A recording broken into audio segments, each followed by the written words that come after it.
Bismillah, alhamdulillah, wa salatu wa salamu ala rasulillah, wa alihi wa sahbihi wa man wala. So as we move deeper into the ocean of Ramadan, we observe certain transformations. Most of what is valuable in religion is beyond the reach of human language, but we know that we are changing. And we know that we are accustoming ourselves to what the scholars call tajreed, stripping away, that during the day the little child within that wants this treat and that treat has given up, is, as it were, cried himself to sleep. And we experience a kind of austere liberation. And at the iftar, we, as it were, come back to life again, and there is a sense in which we experience a little death, and then come back to life again to be given another chance. It's a little bit like Arafat, resurrection that is before the resurrection, because in the grave, of course, we will all be fasting. One day we will all be taking our last morsel and choking on our last drink. That time will come to all of us. Ramadan is a time when we learn our vulnerability, our dependence on the rizq of the Creator, and also breathe a different air and start to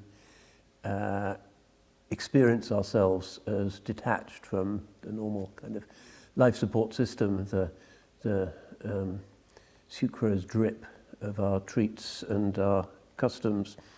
So reflecting on this, I've been reading some of the great poetry of the Ummah, in which the souls of the transformed ones continue to move us over enormous gulfs of space and time.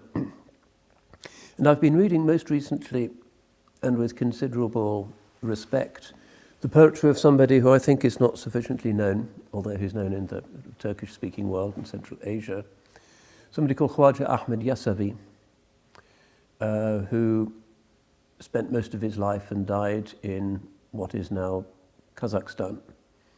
Is somebody who really spent his life to the da'wah, spreading Islam in those very inhospitable places, in the middle of the largest continent, sweltering summers, sub-zero winters, difficult for him and his disciples to go out talking to these wild shamanistic tribes and bringing them to Tawheed. But that was his dedication, and his particular calling was to those who were most unfortunate, the poorest, the isolated, those who'd been rejected by their tribes, orphans. He's famous as a lover of the poor, and this was his particular modality of following some aspect of the enormous prophetic personage, the khuluq azim. So I've been looking at, he's lived so long ago. He dies in the middle of the 12th century. This is before the Mongols, before all kinds of things are happening. And much of his poetry has been lost, or it's present only in half verses or variant readings. He's the first truly great Muslim voice from that region, as Islam takes those people and takes that language, which had previously been just for talking about horses and camels and hawks and rival tribes, and turned it into an absolutely exquisite and beautiful instrument for the conveying of the fullness of Islam. Islam uplifts, transforms, turns to gold languages wherever it goes, as well as souls. So looking at one of these poems, which I hadn't read before, and I'm still coming to terms with it, and some of the verses are not complete, you get a sense of his awareness of this tajreed, this sort of little death that we experience during Ramadan. And it's a poem in which he has a verse about every year of his life. Some are missing, but most of it is here. Explaining his spiritual state, his weaknesses, his strengths, how Allah is taking him up to his 63rd year. When he reached his 63rd year, which of course is the prophetic age for death, he felt that it was not appropriate for him any longer to be on the surface of the earth, and so he carried on the remainder of his teaching and his ibadah in a kind of cave underneath the ground. So he'd entered the earth, as it were, before his actual death, continued with his extraordinary process of transforming this great Kazakh nation, which is now, I think, the biggest territorially Muslim country, an enormous area, and it's his soul really that transformed these people. You couldn't conquer these wandering tribes, you affected their soul. So let's look a little bit at a few of these years. He reaches to us over the centuries, and at this time of zuhud and doing without and contemplation, I think it's particularly effective. I'll just read a few verses. He begins, Bismillah de beyan eyler hikmet aytıp, taliplerge dürü gevher saçtım manav, riyazet kattık tartıp kanlar yutup, ben defteri sani sözün açtım manav. I begin the words with Bismillah and begin with wisdom. I wish to spread pearls for true men. At all times, this is part of my discipline and my hardship. I'm opening for this another defter, another notebook. And then verse 3, Kaydı kırsen könlüsünük merhem bolgül, andak mazlum yolda kırsen hemden bolgül, ruzi mahşer didarga mahrem bolgül, mavi menlik halayıktın kaçtım manav.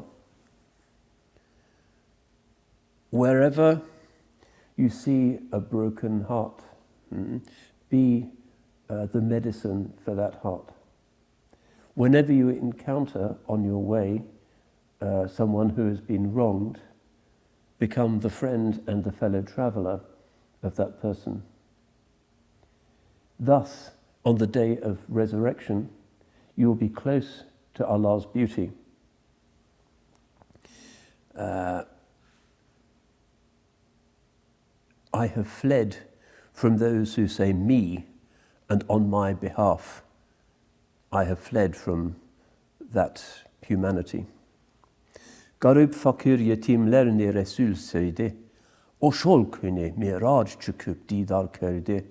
Andan sonra garip fakir halin sordu. Gariplarını izin izlep yürüdüm manav.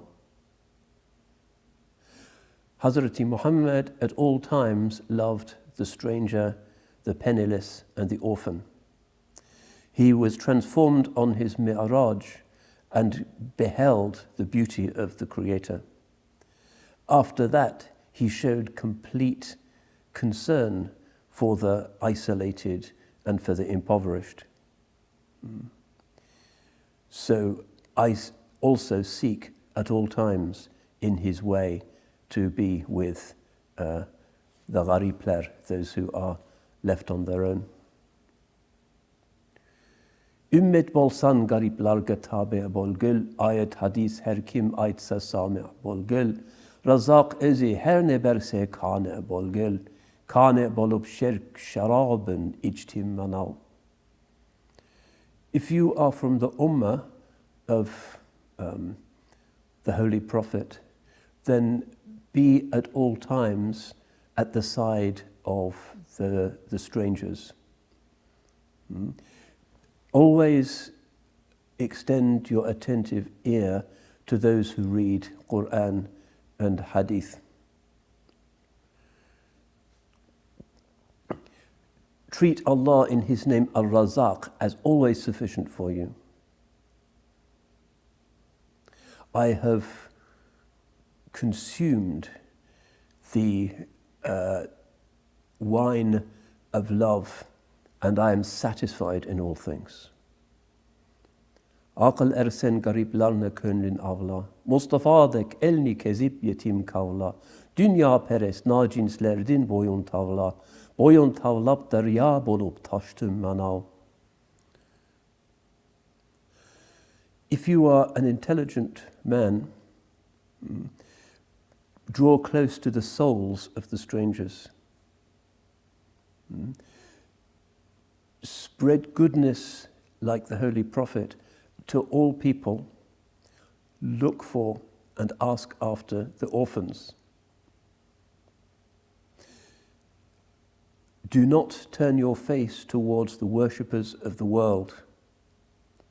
I have turned away my face, and everything has become like a great ocean. We move forward a little bit. The translation obviously is very crude and unpoetic, but we get a sense of the particular spiritual state of this stranger who lived for the strangers and lived for the orphans and brought a whole country into Islam. So now he goes through his years, year by year. So, 10 yaşında oğlan buldun kul Hoca Ahmet, hacilikle bina koyup kılmaya taat. Hacemen dep yolda kalsan vane hasrat, ol sebeptin 63'te yerge kirdim. Oh, Khawaja Ahmed, when you were a child of 10, you rose up to the position of a Khawaja, a religious teacher, but you did not worship. What a shame it is to say, I am a religious teacher, when you were so much remains on the road.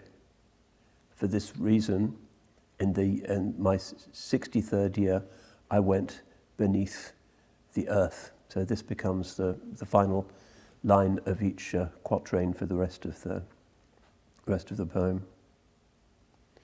Hoş gayiptin avaz keldi kulağım dakika. Zikr ait dedi zikrin aytıp yürüdüm manav. İşksizlerine kördüm erse yolda kalgan.